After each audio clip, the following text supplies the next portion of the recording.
Thank you to Asheq and David, our panelists or conversationalists for this dialogue face-to-face event. This is the 5th in our series, and it'll be our last this summer, but we're hoping to do it again in the future. But during today, this dialogue face-to-face will be titled Words Matter, Dialogue and Disagreement. Some of the questions that might be answered are, what is my tradition of civil dialogue? What does my theology say about how we speak to one another? And how do we address disagreement when it happens in our communities? I'm joined by two esteemed conversationalists, but first I just want to mention again that we've offered this series at no cost to participants throughout the summer. We love offering programs of this sort, and we'd love to continue to do so. So if you are able at all, we'd love you to support Interfaith Philadelphia's work, and you can do so by texting UNDERSTAND to 44321. Or you can go to interfaithphiladelphia.org/donate. I'll be leaving these two to chat for a bit, and I'll be joining again at 3:30. In between now and then, you can submit questions using the Q&A tab at the bottom of your screen, and I'll be back at 3:30 to ask a few of those questions to our panelists. Without further ado, Rabbi David Ackerman is the spiritual leader of Congregation Beth Am Israel in Penn Valley, Pennsylvania, where he teaches Torah, plays guitar, and works with others to build up a sacred community rich in learning, spirituality, and kindness. Asheq Fazlullah works with campus ministry at Villanova University, helping support Muslim life and interfaith activities on campus. He serves on the boards of Interfaith Philadelphia and MuslimsServe.org. And if I haven't mentioned already, I am Andrew Feigenbaum, Communications Director at Interfaith Philadelphia. With that, I'll turn it over to Rabbi Ackerman, and I look forward to the show. Thank you, Andrew.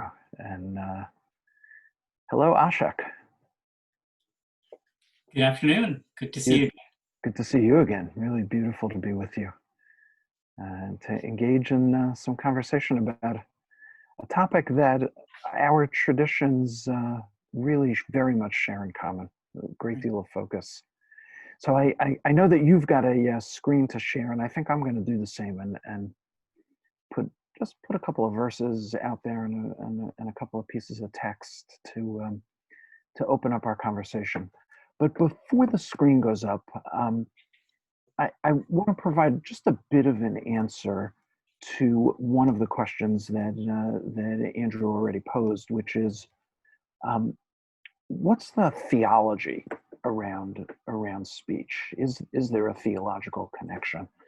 And in Jewish tradition, there very much is.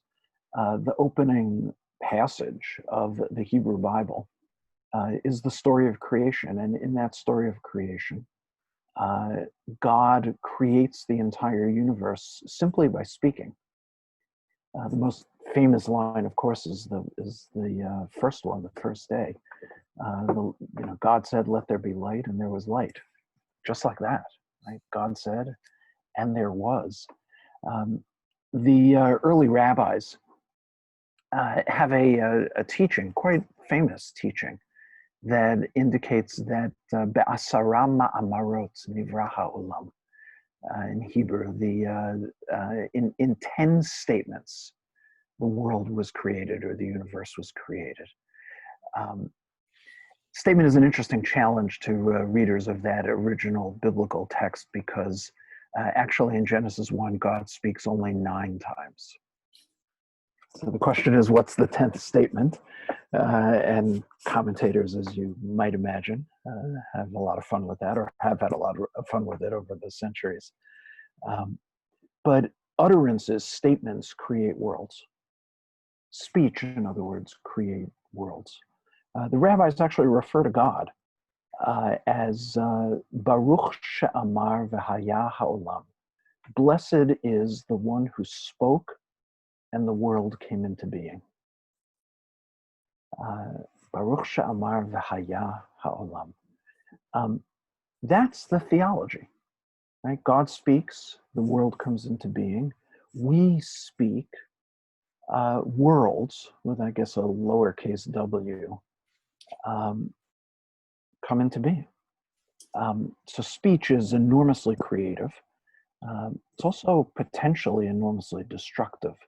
Life and death can be found on the tongue, says the book of Proverbs. And so one of the things that our tradition does is to impose a lot of rules around how one speaks, when one should speak, when one shouldn't. Let me toss this screen up there and just want to walk through a couple of them. These are two verses from one from the book of Numbers, one from the book of Deuteronomy. The last two of the 5 books of Moses. The first one has to do with vows, which is a form of speech, of course. Moses to the heads of the Israelite tribes says, here's the command. If a man makes a vow to Adonai, or takes an oath imposing an obligation on himself, he shall not break his pledge. The Hebrew, which I wrote out in English letters here, is actually important. Lo yachel dvaro. He must carry out all that has crossed his lips. A parallel passage in Deuteronomy says you must fulfill what has crossed your lips and perform what you have voluntarily vowed to Adonai your God, having made the promise with your own mouth. You say it, you got to mean it. You got to do it. That's the basic biblical rule. Commentators dig into some of the specific language and spin out even, I think, more interesting and to my mind, more beautiful rules. Rashi, who's a medieval commentator, writes that the words "he shall not break his pledge," which in Hebrew were "lo yachel dvaro," mean that you shouldn't make your words commonplace. It's a really interesting idea. So if your words are not commonplace, the opposite of commonplace is sacred. Your words are meant to be sacred. And commenting on that verse in Deuteronomy, an early rabbinic teaching lands in what I think is a spectacular place on this question. When you put it all together, what this all means is that words have an impact when one's mouth and one's heart are equal or aligned. And that's actually an important rabbinic principle. And if your inner intent is one thing, but what comes out of your mouth is another, it's almost as if what comes out of your mouth, the words that come out of your mouth, don't count because they don't match up with your inner intent. These are a couple of teachings from much later rabbinic scholars. The Siftei Kohen is a mystic, interesting character, lived in the 17th century in the land of Israel, actually, in Sfat. And he really digs into this question of why speech is holy and what that really means. The people of Israel are holy, so whatever comes out of their mouth is holy. And that which is holy shall not be made profane, because one suffers pretty severe punishments when one does that. And then he quotes an earlier mystical writer, Menachem Recanati, who's an Italian Kabbalist of the 13th century, who really puts the pieces together in a very lovely way.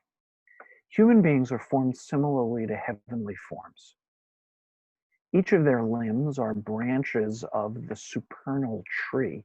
That phrase is a reference to a depiction of aspects of divinity that the mystics, that the Kabbalists developed. They called each of those aspects a sphira, a manifestation of divinity.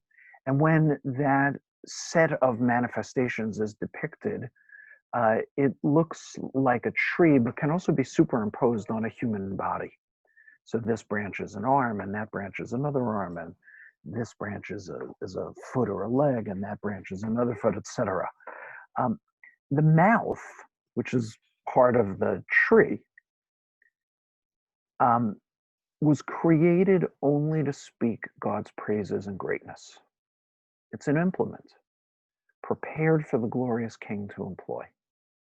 Quotes famous words from the end of Psalm 145, Tehillat Adonai Yedaber Pi. My mouth shall speak God's praises. And he reads that to mean that's all my mouth shall speak. Right? My mouth shall speak God's praises and nothing more. And so when you fulfill your vows, you open the supernal mouth, the divine mouth on high, as it were, to speak praises for the people of Israel, just as my mouth opens and speaks God's praises. One last little piece, and then Asheq, I turn it over to you. This is a Hasidic master, late 19th century, mystical teacher, Eastern European, who suggests that during the 40 years of wandering, Moses actually modeled the power of the voice of sacred language. And that too is an idea that I find really interesting. And here I think is what he means. The mouth in this next little teaching, he suggests, is the most inward of our limbs. My hands are out here, right? My feet and legs are external, but my mouth is inner. The breath and the inward self come out as we open our mouths. Hence the need for special guarding of what comes out of your mouth, because it's really buried deep, right? It is the very root of a person's life, wrapped up in that inner breath. So, yeah, words matter. They're holy. They emulate Moses's use of speech and Moses's holy use of speech. And ultimately, my words emulate God's words with which the entire universe was created. And I have to stop my share, my friend, so you can offer yours. Great. Thanks so much. And like you said at the beginning, like across traditions, we find so many commonalities. These are different traditions, but the ethos, the ethics that are asked of followers sort of mesh. And I can see, and this happens every time I've been part of an interfaith conversation. I'm nodding along to the things that are being said because I've heard them from scholars of my tradition also. So it's an echo. So let's see, let me try to share here.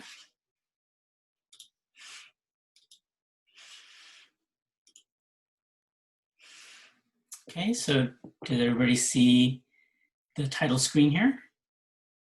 Makes sense, okay.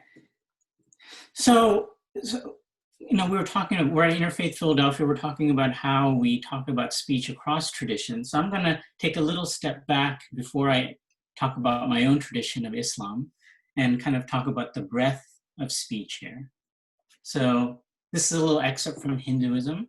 And I came across this by listening to a Thought for the Day on the BBC, actually a couple of years ago, but it has stuck with me because again, there's so much commonality in the ethics and action that come from it. So here in Hindu text, it's saying that there are vulgar uses of language, harsh criticism, backbiting, and lies. And then as we get back to the Islamic tradition that I'll share, we'll talk about how backbiting gets singled out as a special type of speech to be wary of. Lies are vulgar language. All of these things are reiterated in the Islamic tradition that I'll share too.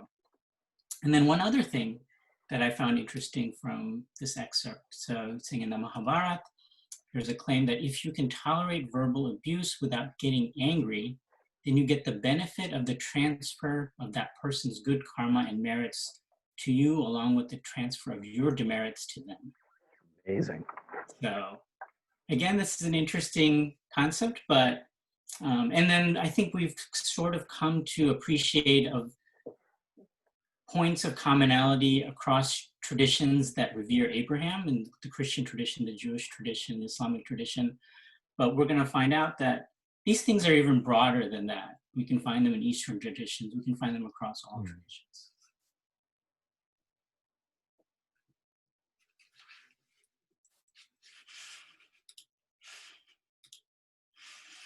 Okay, I don't know why I got frozen stuck there, but so from Christianity, this is from the Rule of Benedict, and there's many places we could have found wisdom for speech in the Christian tradition, but just a handful here.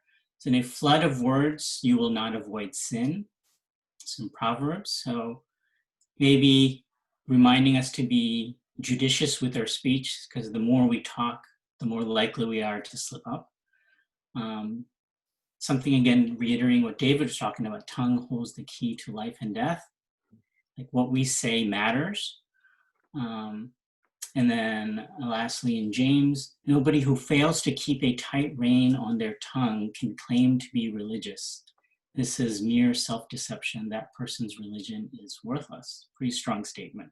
So again, depending on how you interpret it, but one of the things that comes across to me is how important what we say, how we say, what we intend to say matters. Rabbi David mentioned intent, and I think intent is one of the first things that Muslims study. It is one of the more important things. So if you read books of hadith, these are traditions of the Prophet. One of the first traditions that gets taught to new students is this: deeds are by intention.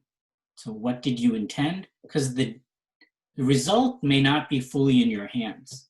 Depending on how you understand theology, it could be in God's hands, it could be other people's influence, but the intention sits in one's own heart. You can't run away from that.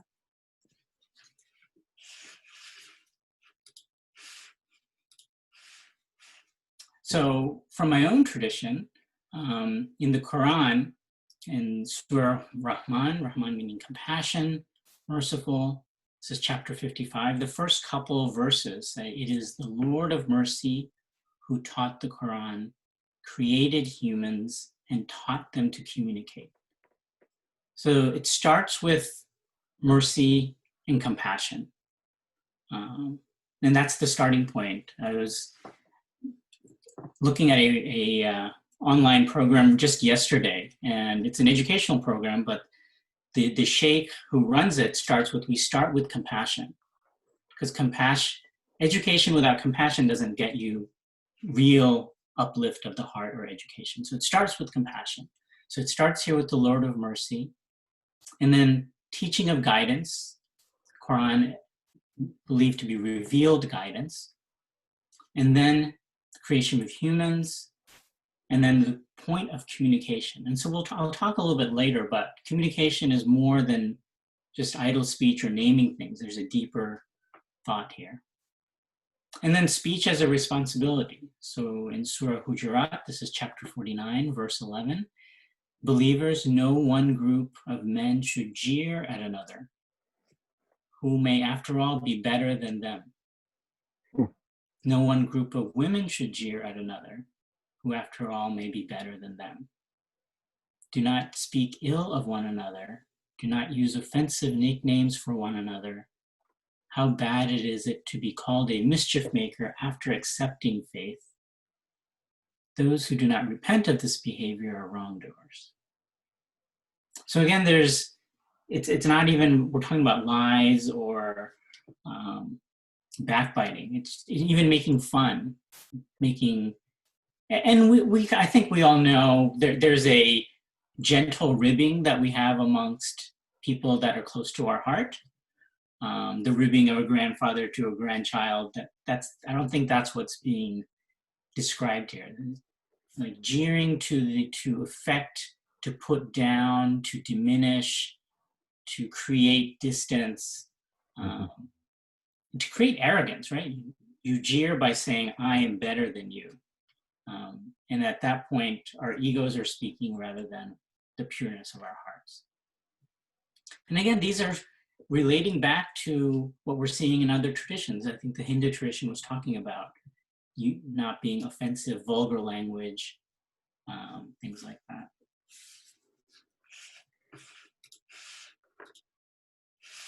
So those were from the Quran, but Muslims revere two broad pieces of scripture. There's the Quran and the Hadith. Hadiths are documented and verified sayings, actions, and approvals of the Prophet Muhammad, peace be upon him. So here are a couple. So one may speak a good word without knowing its worth, for which God records them his good pleasure until the day they will meet him. Another may utter an evil word without realizing its importance, for which Allah records for them his displeasure until the day they will meet him.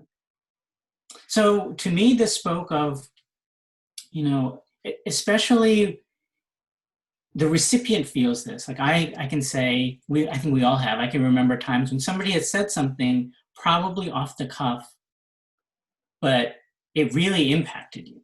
In sometimes a really positive way. Somebody says something in passing and you're like, that's heartening. That brings joy to my day. That brings me out of my worry.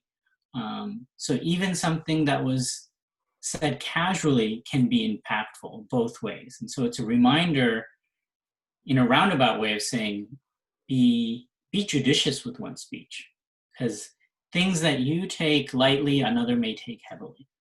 And the one who created us all takes everything seriously. And then the last one here that I'll harken back to, again, to the Hindu tradition that was sort of like swapping good deeds for bad deeds. The real bankrupt would be those who could come on the day of resurrection with prayer and fasting and charity, but will find themselves bankrupt on that day as they will have consumed their good deeds through bad words and unlawful action. So it seems to parallel these wisdoms that we find in other traditions that, doing those sort of ritualized actions are important. This doesn't minimize them, but it reminds us, the prophet's reminding people that doing those things and then being sort of lax, casual, unresponsible with the speech eats away, and potentially can diminish those actions. So I'll kind of stop there, and I think we'll talk a little bit maybe more about speech in general. We'll talk about sort of dialogue and debate, and then I think one of the things everybody wants to talk about is like, this was really nice. Now, how do we try to put it into action, or what do we do when we fall short? Right. So I'll stop sharing there and kind of come back. And how do we manage ourselves in a world, at least a public sphere, Right, that is filled with exactly the kind of bad speech that in the name of Islamic tradition you've just described? Yeah. I mean, when we start with speech, so you mentioned some of the early verses in scripture that talk about God's speech. The first word that God transmits through Gabriel to Muhammad is read, recite, ikra, to speak, different translations. But again, something about the word. And many times through the Quran, particularly in the last portion of the Quran that was actually revealed first, there's many places where God swears by the day and the night. God swears by the heavens and the earth. God swears by the closing of the day. So all these, what we in the 21st century call natural phenomena, God is saying, the things that you see that I have caused in creation, these powerful movements, these powerful things that you feel, I am calling them when I make speech to give weight and depth and importance to what I'm saying. Like if you are moved by the night and day, be moved by what I am guiding you toward.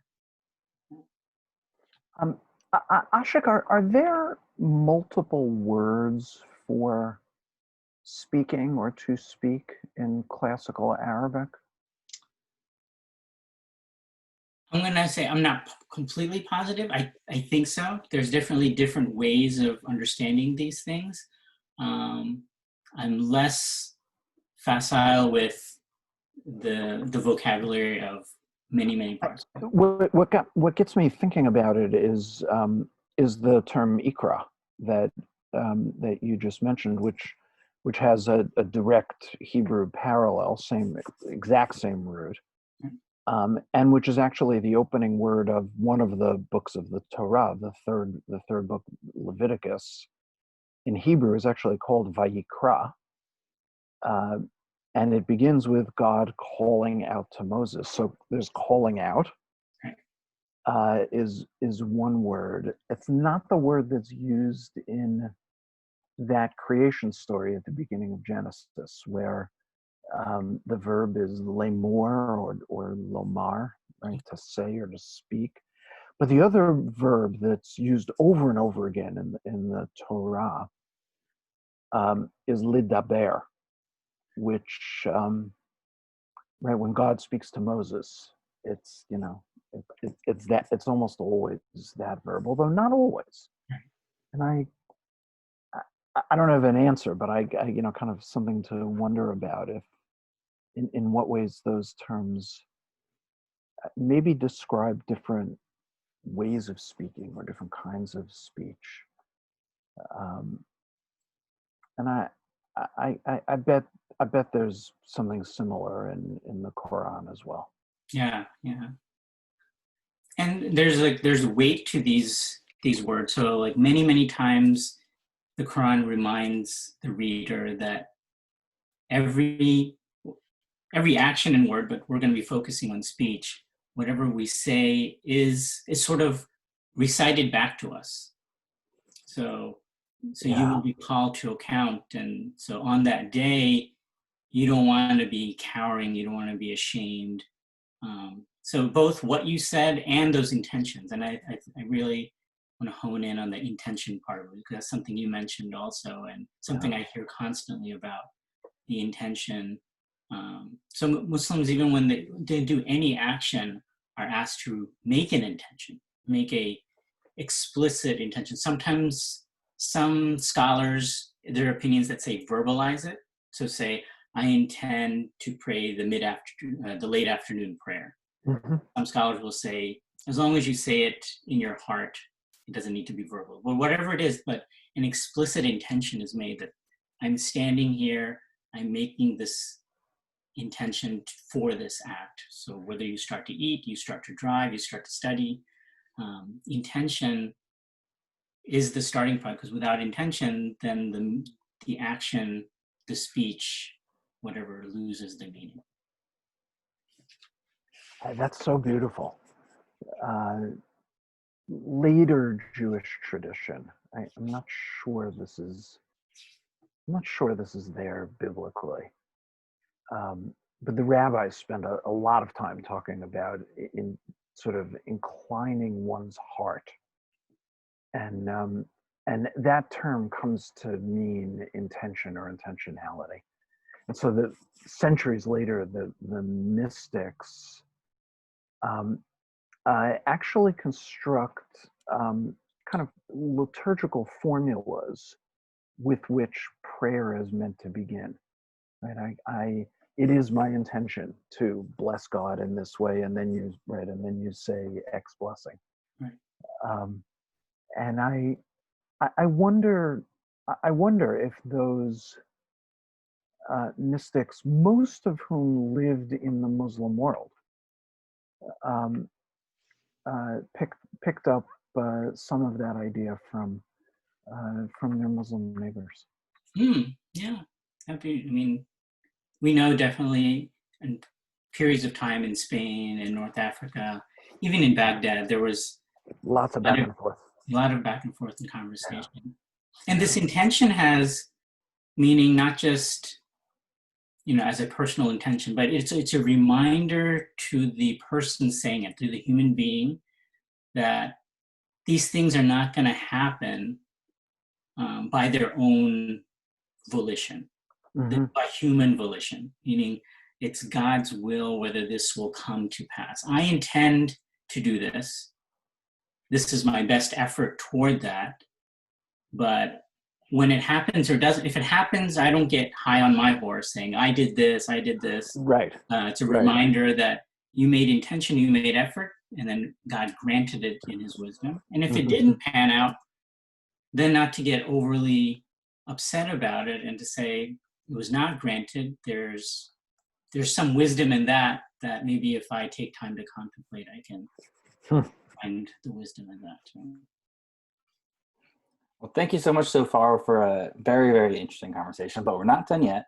We have a few questions that I'd love to pose to you. And apologies, my internet's been a little spotty, so hopefully you can understand me okay. Okay, well, one of our first questions is, well, thank you for your extraordinary and powerful teachings. I wonder if you can speak about how your traditions teach about how we are to offer rebuke.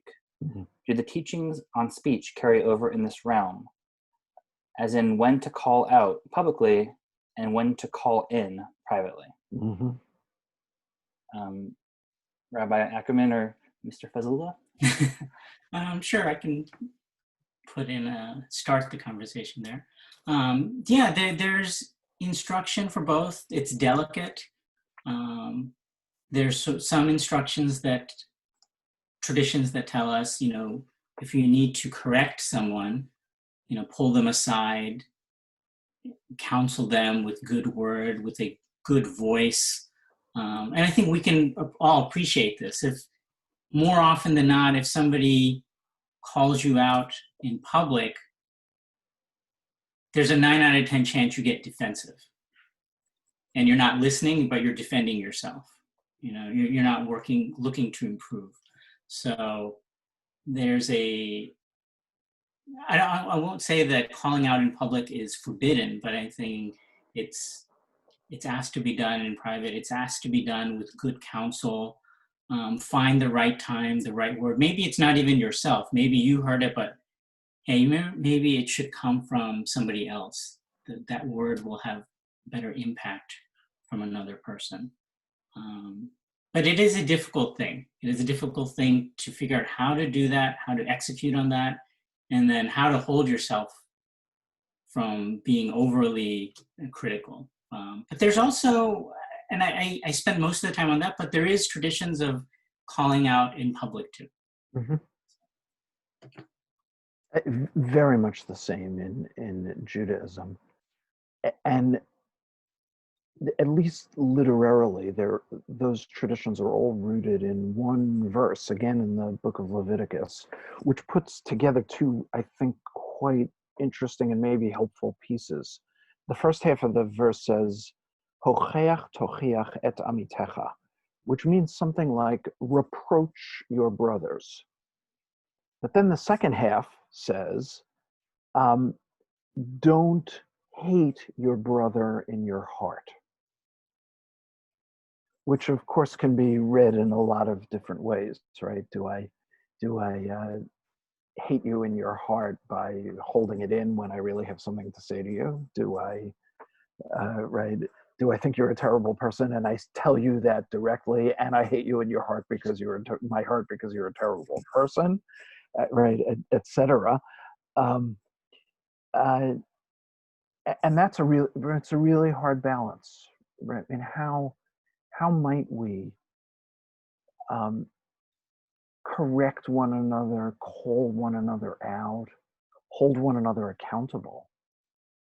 Asheq, in a way, to go back to where you began, right, with compassion. Right? I mean, is it possible to hold all of that with compassion and to engage in it compassionately? there's a lot to talk about there. And we have these, like we've been talking about the wisdom from our tradition, and I think sometimes it can feel remote, it can feel unattainable. These are things that prophets did, these are wisdoms. I mean, how do I implement them in this tumultuous era? But I think we have many people who are implementing that, most of them unsung, but Right. you know, somebody that touched me, not personally, but Congressman John Lewis, and the way he carried him through, right? He spoke out. I don't remember him speaking badly. You know, he's engaged in the struggle. He's engaged in deep work, but he's doing it with a voice, with a speech that is sort of practicing what we're talking about. Mm-hmm. So if we feel like, oh, the prophets did this, how can I do this? Here was, you know, a fellow countryman that did this their life. It's a very recent example of that. Asheq, that actually, sorry, Rabbi, did you want to? No, I'm just thinking about Congressman Lewis, who, you know, who was also a Baptist preacher, and his own words in his speech at the march in Washington, and he was, I think, all of 23 years old, evoked what he called the spirit of love and the spirit of dignity.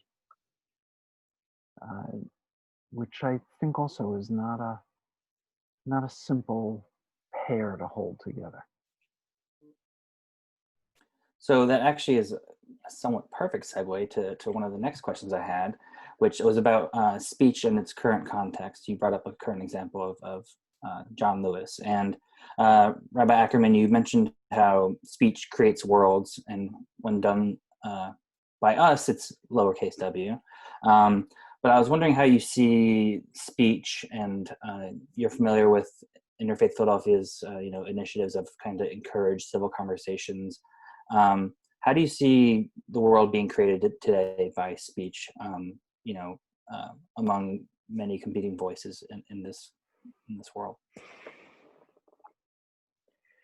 I think the moment that we are living in is a moment of great brokenness, actually, and one of the reasons why is because of the way we speak to one another. At the same time, I agree very much with what Asheq said just a few minutes ago, that there are in fact many examples of individuals, mainly unsung, right, unnoticed, who are by that, staying in that metaphor, who are building worlds by speaking with one another gently, with compassion, with love, even when what they have to say is difficult and forceful, and sometimes even angry. I want to suggest that there are ways to express anger that build worlds and don't have to destroy worlds. Perhaps it's akin to the difference between protesting and rioting. Perhaps, right? There's, both are expressions of anger, but one can express anger in a way that builds, and one can express anger in a way that destroys. I don't know if that answers the question, Andrew, No, that you put out there, but it's... No, I very much appreciate that. Asheq, did you have anything that you'd like to add? I mean, I think the civil conversations program that you mentioned sort of gives an insight into that. Like we see the rough speech, but I think the civil conversations programs were some of the most successful, highly subscribed programs Interfaith Philadelphia has ever done in its history. And that's a testament, that's evidence that there's a broad desire to have real conversations and not yelling matches, which is what gets popularized. So that's, I think, one thing to remember. And then from my own tradition, and we saw this in some of the quotes, is that these things run on timelines longer than a year, our lives, generations. So we're called on to follow this guidance. And there's not a guarantee that in your lifetime, these things will be solved or you will see them, but you're still asked to do the right thing. So it's not an ends justify the means. It's remember the end, remember the day of reckoning, the day of resurrection. And based on that, adjust your means, because that's the ultimate thing. So you may lose sort of the battle, but you can win the long road. And that's a challenging thing to keep focused. Yeah. Especially in the contemporary world, we want results. We want them measurable, verifiable, metrics. And sometimes these things run on a longer timeline. And that may be the test in itself, that you're going to be tested and tested and tested. And you are passing the test, even though the surrounding environment still looks tumultuous. So the arc of the moral universe is long. It is very long. Indeed. Okay, I think we have time for one last question. And I'll ask you to keep responses brief so we have a minute to wrap. So speaking of, this current context and teaching our next generation, one person has asked, how are these teachings conveyed in your traditions through youth education, adult learning, or sermons? So Asheq, do you want to speak briefly, and then Rabbi Ackerman can close? Sure. I guess the short answer is they're conveyed in all those ways and then none of those ways. In that those are some of the methodologies that are, whether it's talks, workshops, small group studies, this is how this information gets imparted. So I think maybe in the Christian tradition, you would use the word fellowship. It's more than study. You learn by being with other people, particularly people who have a higher developed sense of heart. In the Islamic tradition, that might be called suhba, maybe transliterated S-U-H-B-A. And it's sort of like being in the companion, in the presence of people who are a little bit farther down the line than you, helps develop you. So that's the positive. And I think the challenging side is, I don't think this gets enough airplay in communities in general. I think in general, this would be something hopefully we could spend more time on in our particular communities and more broadly. I think not enough people know that this is articulated in the tradition. I think people know to speak well is the right thing to do, but the fact that it's been documented, discussed, commented on so deeply in our traditions is not as well known. And I think sharing that and helping imbibe that would maybe make it a little bit more real for people. Thank you, Asheq. David?